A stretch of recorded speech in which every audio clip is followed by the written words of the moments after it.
Hi, Tatay Matunog Vlog. I promise that I will let you show you the miniature, the blueprint of the third temple. At yan.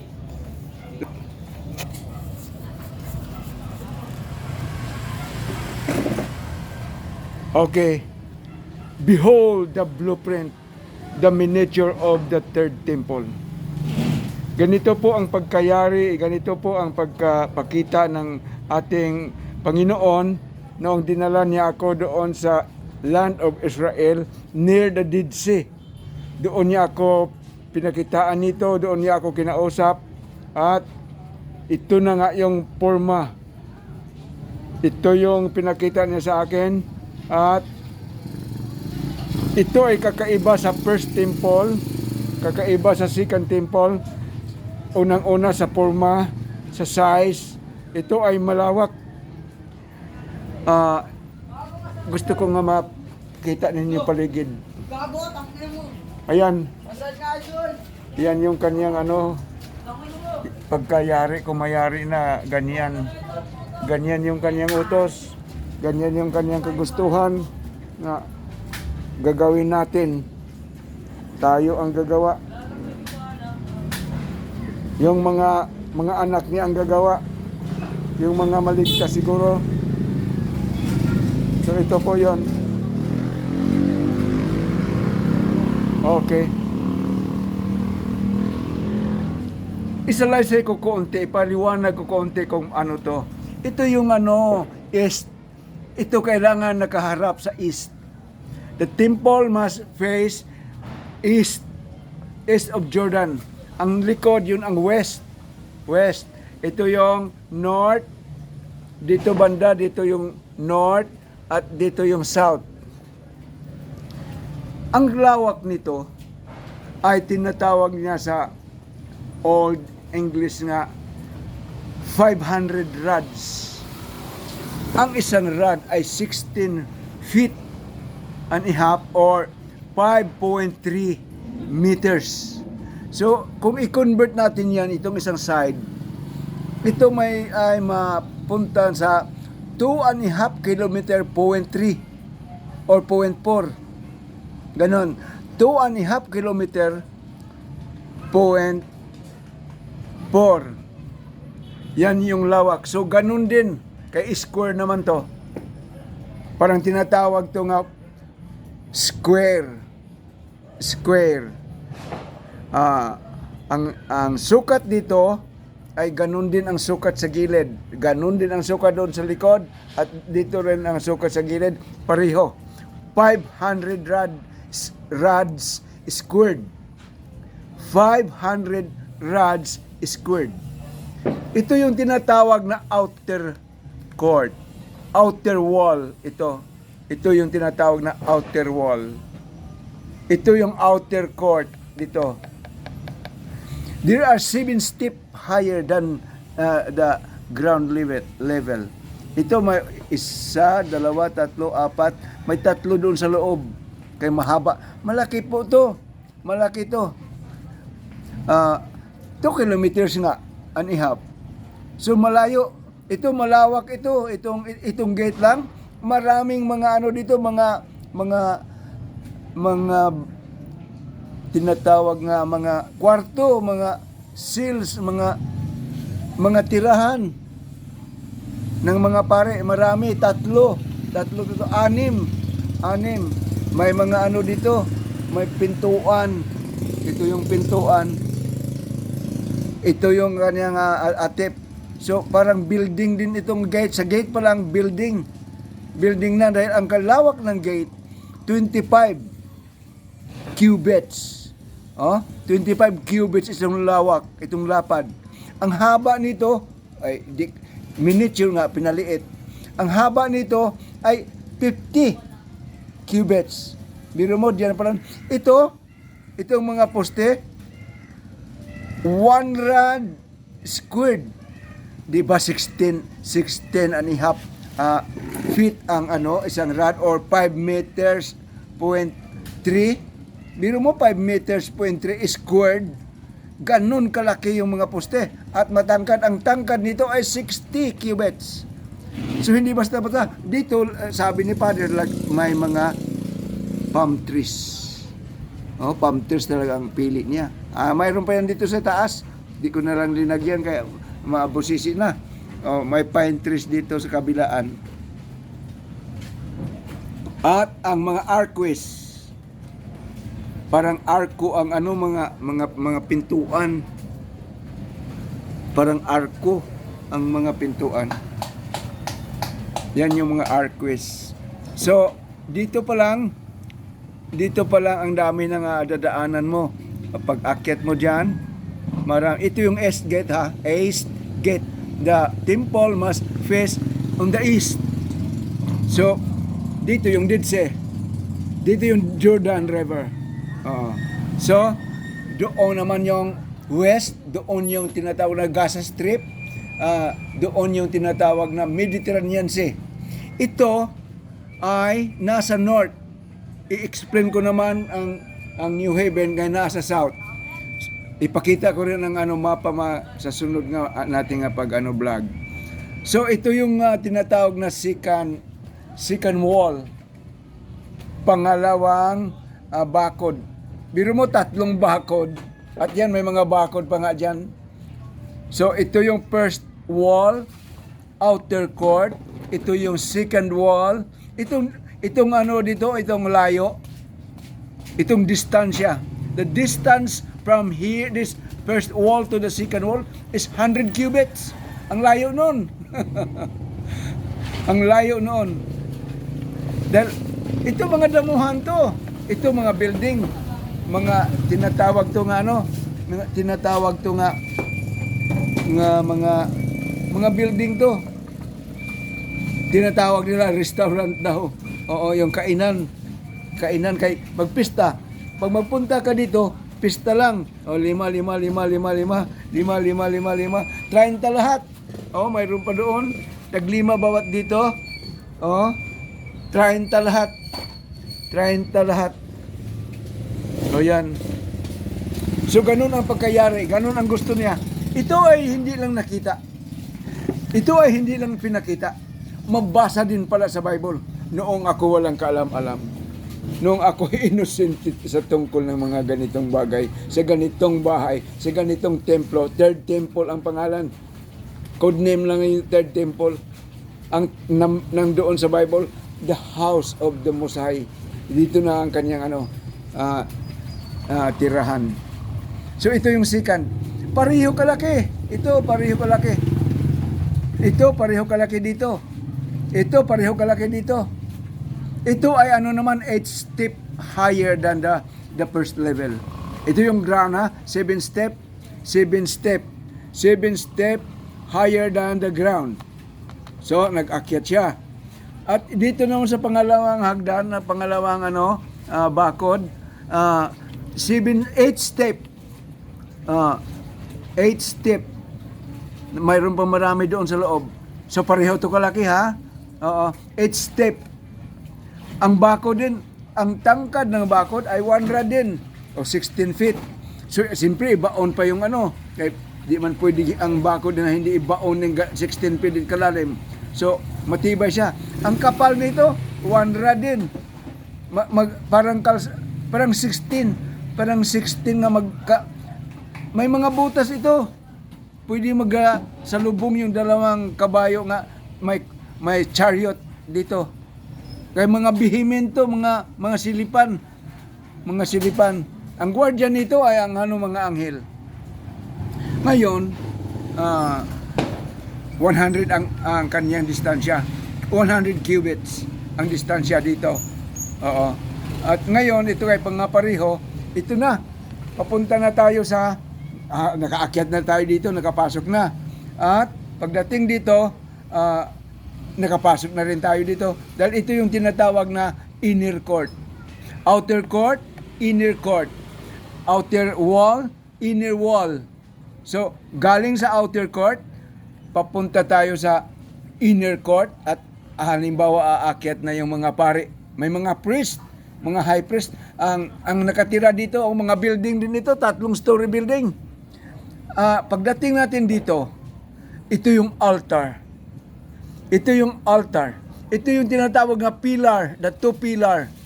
Dito, balik muna tayo dito. Ito yung bahay ng pare. Bahay ng priest nga nag-aalaga sa altar. Ito namang sa south ay ang nag-alaga sa temple. Ito lang yung temple. Ito lang yung temple.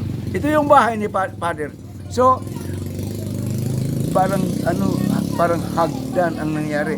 Dahil ito namang hagdan dito, 10 steps. 10 steps. Balikan natin ha. 7 steps ang first wall. Ang pangalawa, 8 steps. Ang pangatlo, 10 steps dito. So, bilangin mo lahat, 25 steps bago ka makarating dito sa tinatawag na holy place. Ano nga to dito? Holy place. Nandito na ang altar ni Father. May lamisa pa yan doon sa loob. At may ano din doon, may parang flyover doon sa loob niyan. Kaya wala itong hagdan. Tingnan nyo. Ito, dito naman. Dito sa dito tayo muna. Maganda to Dito sa gate na to. Dalawang gate. Dito sa gate na to. Ito. Dito sa gate na to. Kita ba? Dito sa gate na to, dito tatanggapin yung mga burnt offering, yung mga tupa, mga kambing, mga baka. Dito nila ikatay dahil ito ay slaughter nga place. Ito ang slaughter. Ito ay north. Ito ay dito may mga lamisa dito, mga 16 nga mga lamisa dito sa loob na to. Dahil dito isabit, dito kakatayin, at dito naman yung lutuan. Sa bawat kanto dito may lutuan, 4 ang lutuan. Kaya doon tanggap din doon kung doon. Ang mga tao nga pumasok dito sa south, di na makabalik doon kaya dito na ipalabas. Ang tao naman nga mga ligtas na kasali, pag pumasok dito sa north, di na rin magbalik doon, ipapunta na naman doon sila lalabas. So ganun yung patakaran ni Father. Ito 3-story building. Ito 3-story building ito. Ito rin 3-story building. Ito. O parang hagdan. Kaya walang hagdan papunta dito. Parang hagdan ang ginawa ni Father nga makaakyat sila dito. Malalaki naman kasi sila. Oo. Sana ba yung tama ba? Tama ba yung aking pagpaano sa ito, parang hagdan, Ito yung first na building. Ito yung second, ito yung third. Na dito nakapatong na yung kanya, Walang poste yan. Mga biga lang nga malalakas. Malalakas nga pagkagawa. Ito yung dalawang bintana niya. May yan, may palm tree pa din yan na i-carve. At mga angel. Hiyang si Father sa mga cherubim na yan ang nagbubuhat sa kanyang trono, sa kanyang upuan. Dito tayo sa maliwanag. Dito may palm trees. Dito at may mga cherubims. Mahilig siya sa palm trees at cherubims. Dito siya aakyat. Parang hagdan. Pinaliit ko kasi kaya nga maliit na tuloy tingnan kay miniature nga road. Miniature nga. Nagiging Ilocano pa. Okay. So ito na yung holy place Ito yung 3-story building gallery. Ito 3-story building din dito. Ito. Galing din tayo sa 7 step, papunta sa 8 step, papunta dito sa 10 steps. So ganoon, ito na mayroon din itong ito yung front dito sa papasok. Dalawa to. Dalawang pinto to. Isa siguro sa anak, isa din kay Father. Ito may palm trees at may mga cherubim ito. Okay. Ito yung kanyang atip. May mga vehement din. Ganun kasi ang gusto niya. Okay. Dito may lamisa, may kanupi. Malawak ito. Malawak ito. Kaya ito, 2.5 kilometers. 0.4. So ito ay magiging ano din to, dahil binawasan lang natin dito. So ito, 2 kilometers yan. So ito, mga 1 kilometer. Ito ha, ito lang mga 1 kilometer itong holy place. Ito yung Holy of Holies. Ito, mula dito hanggang dito. Kay Father, tinatawag na Holy of Holies. Yon ang bahay niya. Ito yung blueprint. Ito yung miniature ng bahay ni Father. Behold the blueprint of the third temple. The house of our Most High and His Son, the Messiah, and they will dwell with us forever. So sana naman nakita ninyo ang ating ang plano ng bahay niya, yan ang titirahan niya. Napakaganda kung matapos na to. Dahil ang lahat na yung ganyan, tingnan mo ang kulay, gold. Itong kulay na ito, gold. Dahil overlaid with gold. Yung bahay niya, gold. Okay, hindi siya. Pero dati yan, pag-construct niyan nasa taas, concrete.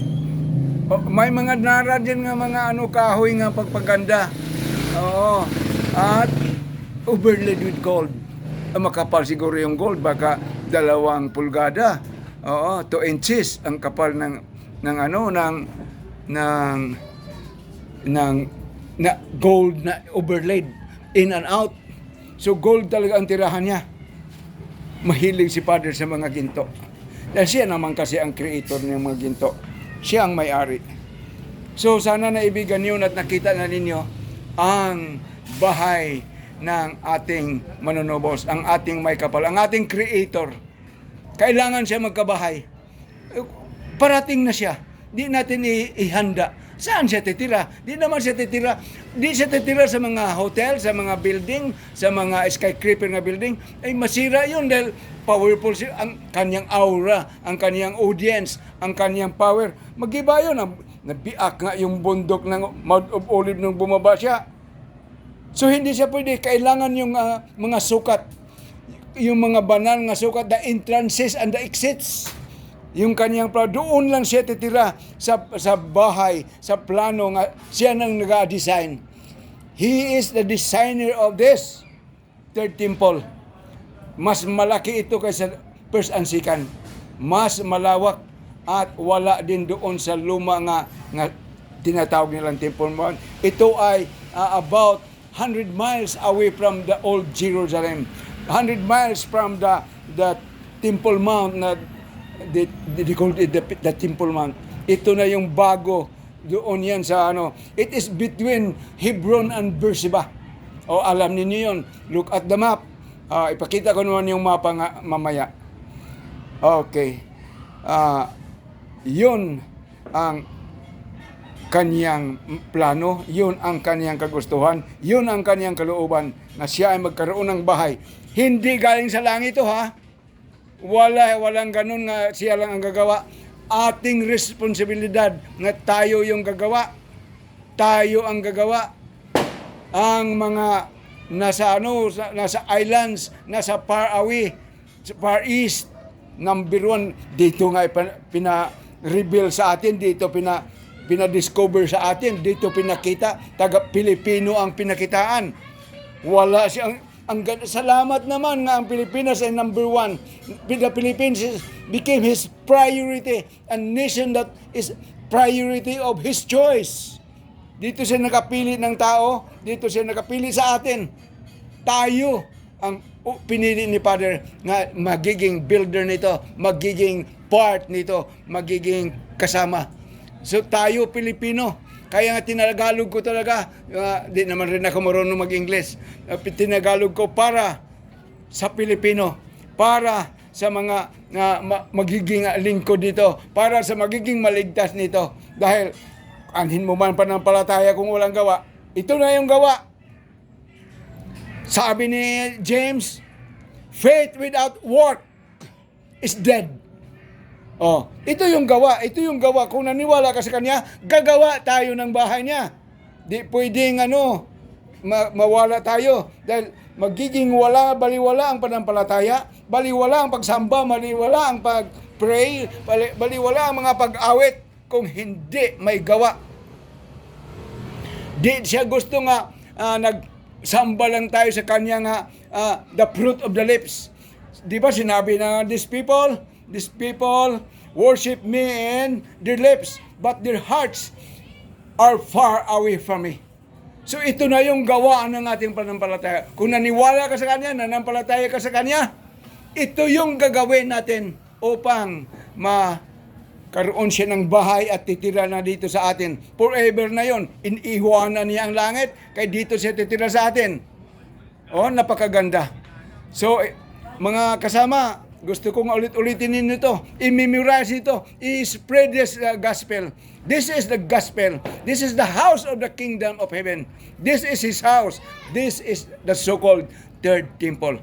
Okay, maraming salamat po. Okay, hanggang dito na lamang. Okay, aking baliktad. Nagpasalamat ako na i-deliver ko kahit paano na maintindihan din natin nga ganun pala ang kaniyang plano, ganun ang kaniyang kalooban na tayo ay may responsibility nga ating gagawin yung kaniyang bahay. Hindi yan ibaba galing sa langit. Tayo talaga ang mag-finance, tayo ang maggawa. Salamat nga Pilipino ang pinili. Ako Pilipino ako. At kayo Pilipino. Nasa buong mundo kayo. Sana panood kayo ng vlog na to. Sana kung kasali ka, talagang magkaroon ka dito ng knowledge. Magkaintindi ka, maniwala ka. Dahil anakan niya di ba? So, ito na yung ating responsibilidad. Tayo yun. Dito tayo magsamba. There will be one place of worship pagdating ng araw. At ang sabi pa naman dito, magbigay ako ng pa-ending na salita. Halimbawa ang Egypt, hindi magpunta sa New Jerusalem, sa New Heaven and New Earth, nga about 100 miles ang nasa north yung temple na yan, nga hindi magpunta sa pista ng mga tabernakulo. So, mapuno yan ng mga tabernakulo, ng mga bahay-bahay natin dito sa labas. At magkaroon naman ng highway galing sa Egypt papuntang Assyria, at pwede na tayo mag-aeroplano siguro palapag doon at mag-attend. Pag hindi na magpunta ang pamilya ng Egypt, nga mag-attend sa pista ni Father na tinatawag na the Feast of the Tabernacles, magkaroon sila ng drought na napakainit ka, ang intensity ng araw ay habang ikaw nakatayo, ang iyong their eyes and tongue, sa ilalim na yung tongue their eyes and tongue will melt while on their sockets. Ganon ang parusa ng mga bansa na hindi magpunta doon upang magsamba sa hari at magdala ng handog. So, isa na ito sa pananampalataya doon. Maghandog pala, mag-sacrifice pala. O tingnan nyo kung mayroon ba kayong ganung pananampalataya. So, kakaiba kung andoon na tayo. Kakaiba kung kingdom of heaven na. So, maraming salamat. Magtanong na lang kayo, pwede naman magtanong. Pagpalain tayong lahat. 23 minutes na and 41 seconds. Okay, bye-bye. Okay.